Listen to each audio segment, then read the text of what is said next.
Eagles and New York Jets fans of a certain age may always remember him for his actions on November 19, 1978, when in the very last seconds of the game, with the New York Jets ahead 17-12. Giants. Oh, Giants. Who was saying that? John LeConte. He recovered a fumble by the Giants and ran the ball into the end zone, winning the game for Philadelphia. Yay. Boo. We got to stay away from sports. Yeah. That play, known by Eagles fans as the miracle at the Meadowlands, and by the Giants fans as the fumble, forever changed the game of football, prompting teams ahead by a slim margin to adopt a victory formation in which they protect possession of the football while running out the clock. Now a commentator and an analyst on ESPN, he is equally well known for his Hermanisms, which include, you play to win the game. Here to tell us more about playing to win and other life lessons is ESPN NFL analyst Herm Edwards. Coach?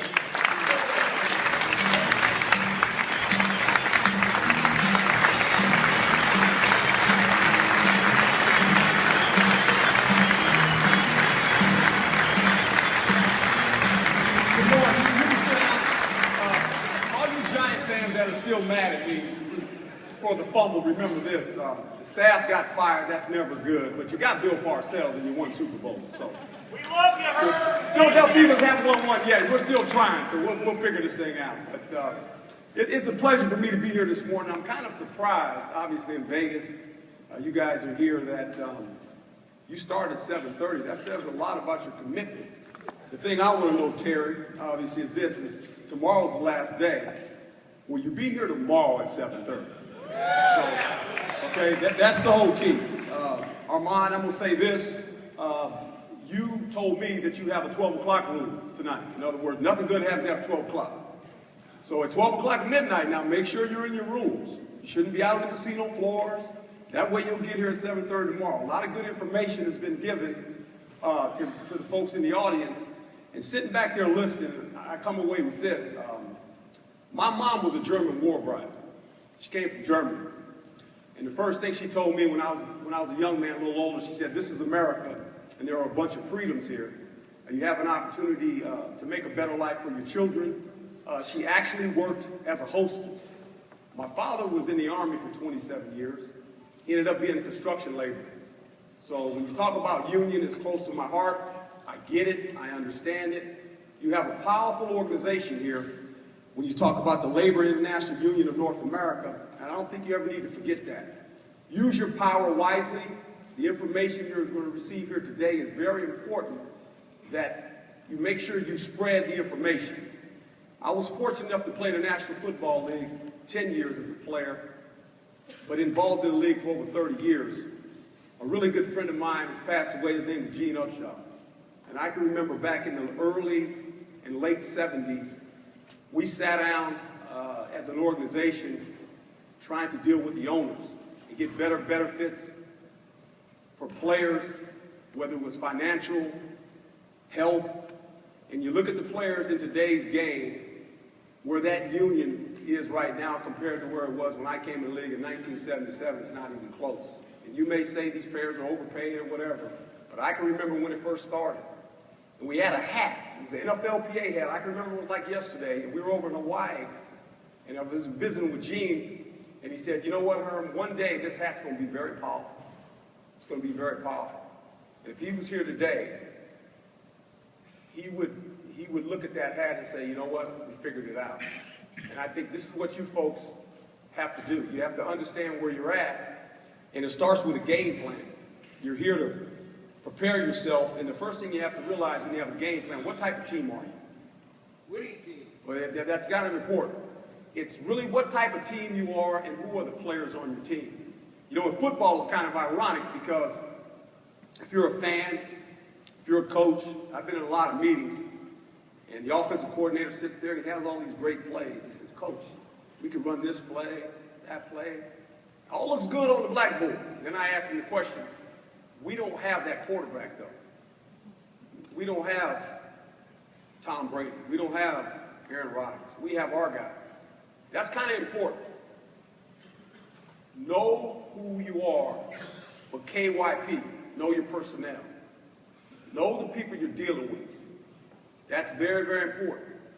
As we know this, have a realistic game plan. It has to be realistic. That's kind of important. That keeps you going forward. It's important. You might have to adjust it at times, but it's important.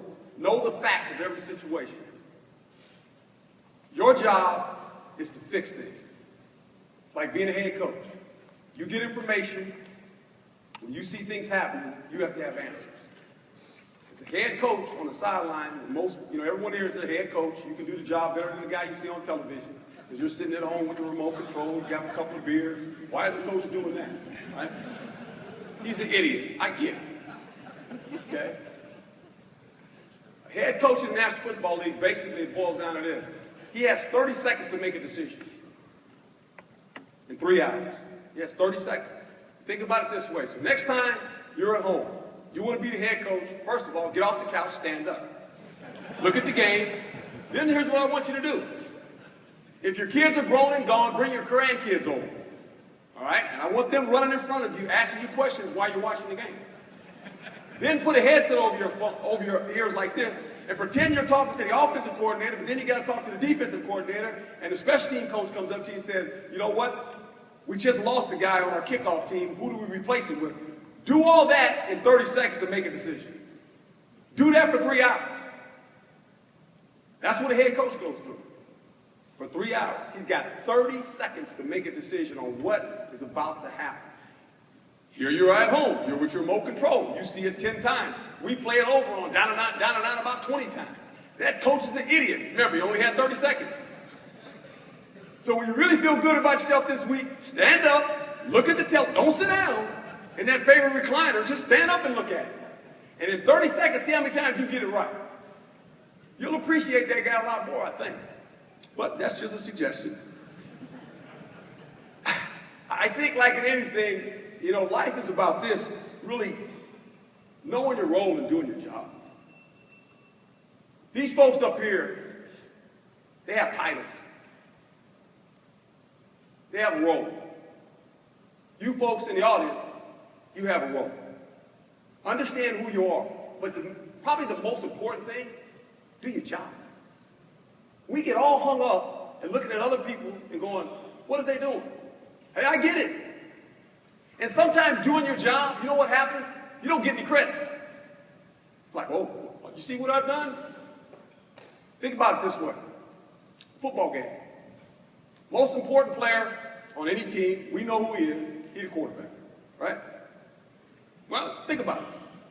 They marry runway models. They make all the money. They're always on television. And if you're in high school, you date the cheerleaders. You get all the credit. You're the quarterback, right? When you watch a football game, watch the quarterback go back and he throws a touchdown pass. We show it 25 times. At the end of the game, they win. Quarterback in his locker, nice suit, puts his tie on. Well, there's this other guy, and his role is this. He hikes the ball to the quarterback, the center. You probably don't even know who your center is on your team. You don't know who the guy is. You care less. He's number such and such. Who's the guy? I don't care. Well, he's a football player, bro. But here's this problem. Think about his job. He hikes the ball to the quarterback, and there's this other guy across from him. He's an angry man. And he weighs about 330 pounds. And every time he hikes the ball, that angry man, he goes, bam! He hits him right in the head. Think about that. He does that for about 70 times. And he doesn't get any credit. He just hikes the ball to the quarterback, and the quarterback, he's on SportsCenter, and all the TV people come in and interview him. And the center's about 2 lockers down, and he's in his locker, and he's going like this, his neck's hurting, and he's got ice. And he leaves the locker room like this. He's walking, and he's seeing his family. He doesn't know who his family is. But he understands his role. He's just doing his job. He's not going to get any credit. So don't get caught up in all that. Roles are defined sometimes. Sometimes you don't like your job. But you just have to go work. It's about work. Just go work. I think the next thing we realize is vision. I've always said this. I tell young people this a lot of times. You'll leave here with goals. We are a goal-oriented society. We like goals from when we're very small. We have, one of my goals in life was to be a professional football player. When I grew up and watched television, you see those guys say, I'm going to be famous. I want people to know me. Yeah, okay, watch out. Watch out. But understand this, a goal without a plan is a wish. I'm going to say it again. A goal without a plan is a wish. You may have goals, but what's the plan? What's the plan? Understand, when you leave here, understand the plan. We want this, we want that. We want better wages.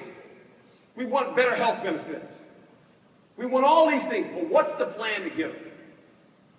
Understand that. That's very important, because if not, it's just a wish. Good decisions and daily discipline.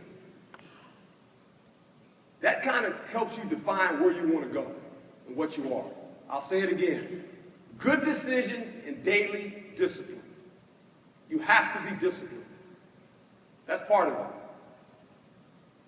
Discipline is critical in anything you do. Good decisions, daily discipline. You got to have short and long-term plans. That's pretty important. Kind of like in a game. All of a sudden, you got this great plan on paper, but then when you walk out on the field, that left tackle can't block that in. You go, coach, that plan ain't working right now. They keep hitting our quarterback in the back of the end. We got to change up. So understand that. Short-term, long-term. Do the little things. I said this earlier, because generally what happens is this, and it'll happen tonight for some of you folks. As I said, 12 o'clock rules in effect, and some of you won't abide by it, and that's fine, and what we do in the dark comes to the light. Always does. So when somebody comes walking in here about 9 and go, guess what? My alarm didn't work. Nah, not really. When you don't leave the place until 4, you're not going to get here at 7:30. I can promise you that. Okay? So what we do in the dark generally comes to the light. It just works that way. You can't do anything about it. I tell players that all the time on the off day. It's kind of funny. Players get an off day in training camp, and you tell them, okay, boys, off day, do what you do, come back. Next day, we stretch in the morning, and you can walk by certain players, and all of a sudden they're laying down.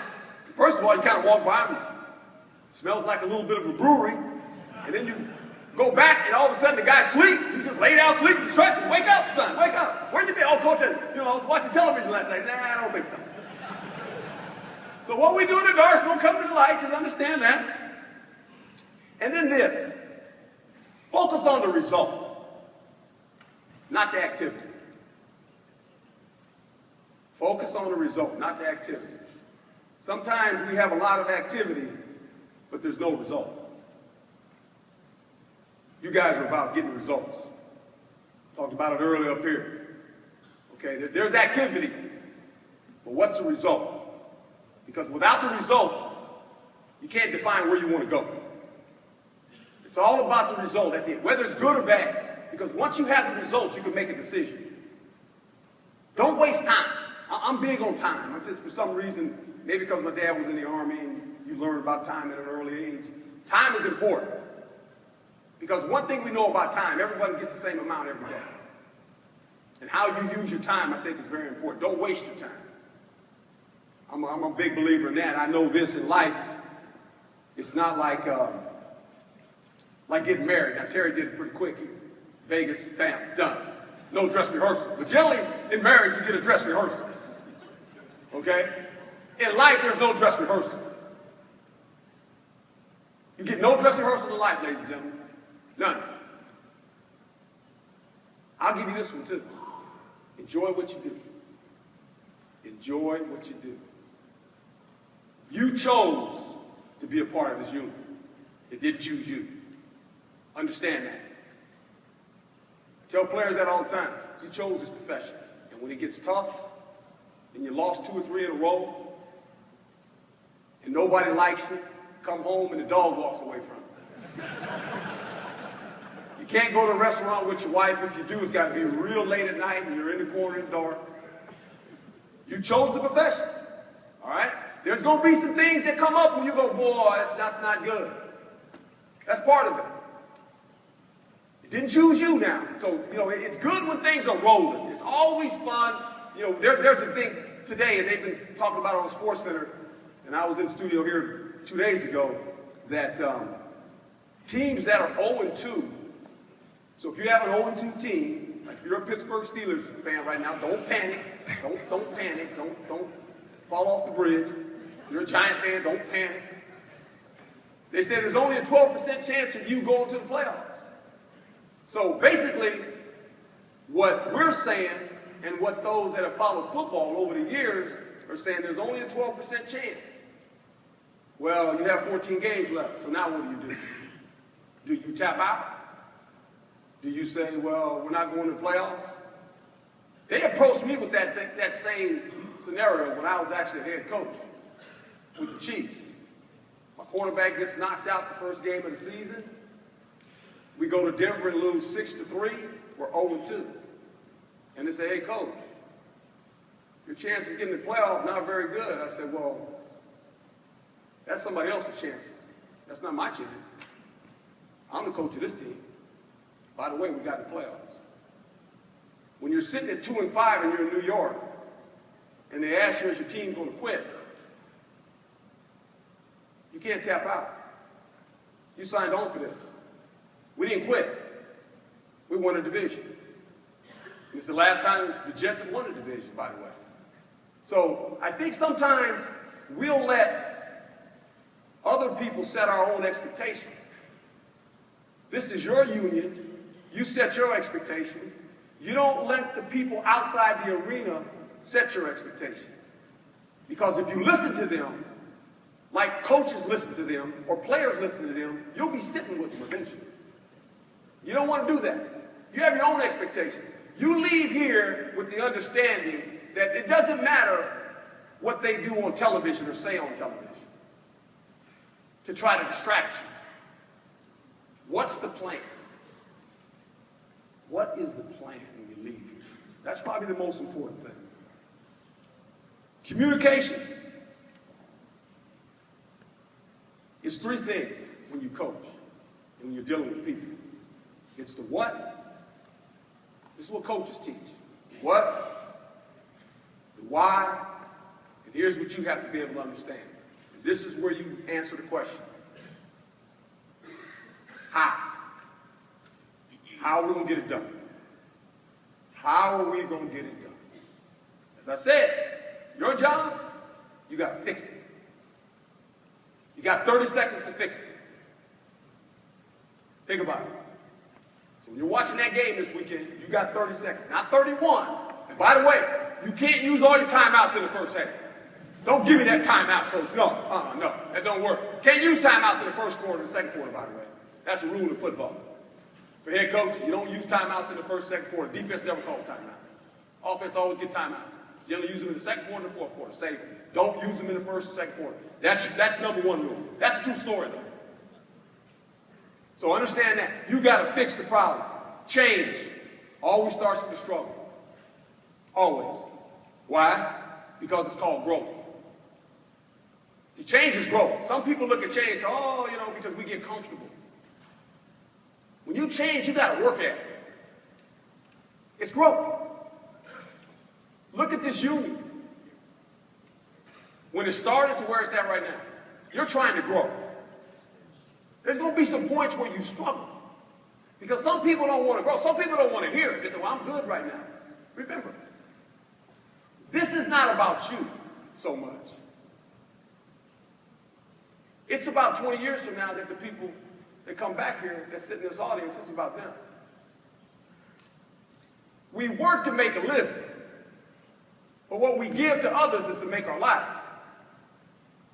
That's important. That's why you're sitting here. You're fine, but it's not about this generation. It's 20 years from now, when you have your union meeting, where are you at? What can those people look back at and say, you know what? Wow, look what this union's accomplished. Never lose sight of that. That's part of it. Attitude. I believe this. Best friend, worst enemy. It'll show up tomorrow for us. some of you folks. If you stay out, past that 12 o'clock tonight, your attitude will show up here in the morning. It'll be your best friend. It could be your worst enemy, too. And if you're a bachelor and you're here alone, if you got lucky, you'll have a good attitude. And if you didn't, maybe not so good. I'm just saying, belongs to you. Our habits kind of create who we are, whether good or bad. I'm a big believer in that. So understand that. I think the next thing is commitment. You got to take ownership. You got to take ownership. A lot of different regions here. You got to take ownership of it. They can only do so much. See, this is kind of what I call a huddle group. It's kind of like in the huddle in football. The greatest thing about the huddle in football, in my opinion, it breaks down all barriers. There's no color, there's no religion, economical background, doesn't matter. School, doesn't matter. You get in the huddle with 11 guys. You don't even have to like the guy. I played on teams where, hey, guy didn't like him. He respected him. He respected him because he went to work every day with the guy and he understood what the guy was about. But when you get in the huddle, it's amazing what happens. You understand that the common cause is to take this ball and move it. On the defensive side, it's not allowed to happen. But 11 guys get in the huddle, and there's one guy that gets to talk. Offense is the quarterback, defense is the middle linebacker. And he says something, he calls a play, he calls a coverage. It's kind of like this. A lot of information. There's strength in this huddle right now. A lot of strength here. A lot of emotion. A lot of power. When you break the huddle, now you stand alone. You stand alone. But the information you have when you leave here, you stand alone with it. You got to trust the other 10 people. You got to trust every person in this audience when they leave and they go to their regions. They might say it different, but the plan is in place. You have to be who you are. But you have to understand the huddle is the ingredients of where you get the information from. And then from there, you got to go do the job. No one's going to hold your hand. Hey, I played corner. Philadelphia. You break the huddle and basically you walk out there, there ain't nobody out there except that wide receiver. And you know his intentions. His intentions is to put you on the highlights and get you cut. Because he's trying to beat you. He's trying to beat your brains out of every play. So when you go out there and go, okay, those 10 guys are over there, I got to cover this guy. I got this cat right here. My job to cover this guy. And those other 10 people, they trust that I'm going to do my job. When you break the huddle, when you leave Las Vegas, you got to go before the people you represent. And you got to give them information.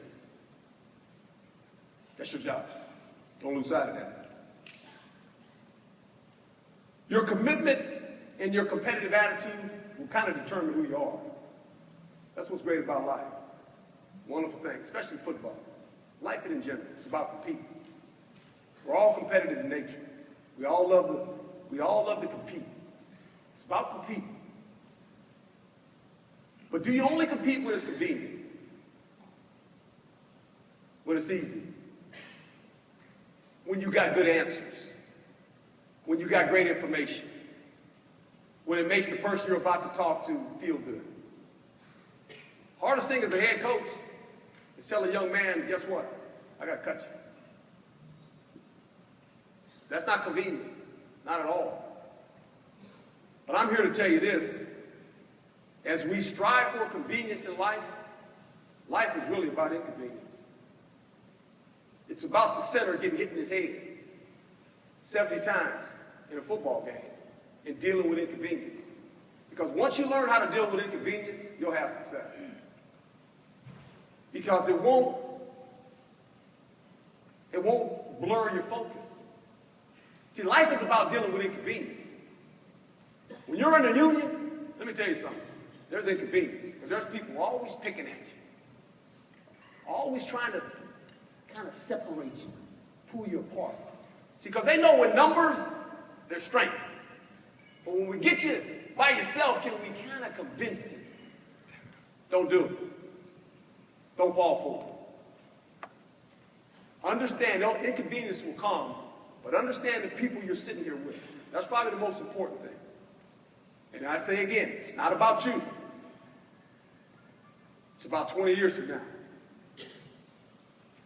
When some of you folks will come back to Vegas, some of you will not. You'll be retired. It's about the next generation that sits in this room. And the next thing I would say is this. In football and in sports, we always say, and we talk about a lot on television, this player has that legacy, that other player has this legacy, this guy gets in trouble, it's going to affect his legacy. Let me tell you something. It's not only in sports, it's in life. When you sign on in life to work, whether you're a professional athlete, whether you're in the union, wherever it may be, your legacy and your last name is tied on to that. See, when my dad retired, and he worked as a construction laborer, early in life, he taught me a couple things, and I think the best thing he taught me was this. He said, son, we don't have a lot of money. You might not get a new bike. Christmas is this Christmas. He said, but I'm going to give you something better than money. And he said, you don't understand it now, but as you get older, you'll come to understand it. I'm going to give you a good last name. And he said, now, understand now, this guy was a master sergeant for 27 years. He said, now, with that, he said, don't you screw it up. Basically, what he was telling me was this. Everyone in this audience has been given a last name. You hand it to your children. Hopefully, you pass it along to them in good standards. That has always been my fight. From a young man to right now, that I have a wonderful last name. My legacy happens to be, I was a football player, football coach, played in the National Football League, coached in the National Football League for 30 years. Now I'm a ESPN analyst. But the thing that I've always realized is my last name is more important than anything to me. And what I do with that will define my legacy as a player, as a coach, but bigger than that, as a father, as a man. And I think as you give that last name to your children, along with being a part of this union, that becomes your legacy, whether you like it or not. And it's important that your children understand that, and the people that view you outside of this union understand that this is what it's all about, and you're going to stand for it, no matter what happens. Because when the book of your life is written, what is it going to say? Hopefully it'll say you made a difference. Not only for yourself and your last name, but for this union. That's pretty important. So when you leave here, understand that. Don't look at athletes and say, well, their legacy. We all have a legacy. It's our last name. And we all have the ability to make sure whatever we do, we leave it to others that they can emulate. And say, you know what? I really respect that man or that woman. Because they stood for principles. They stood because they were people of integrity. And integrity is really not hard to screw up, ladies and gentlemen. It's really not. Do your words and your life match up? And if they do, when you leave here, the people that follow you, they'll follow you. Because they can trust you. And they know you're doing what's right. That's pretty important. God bless you and thank you.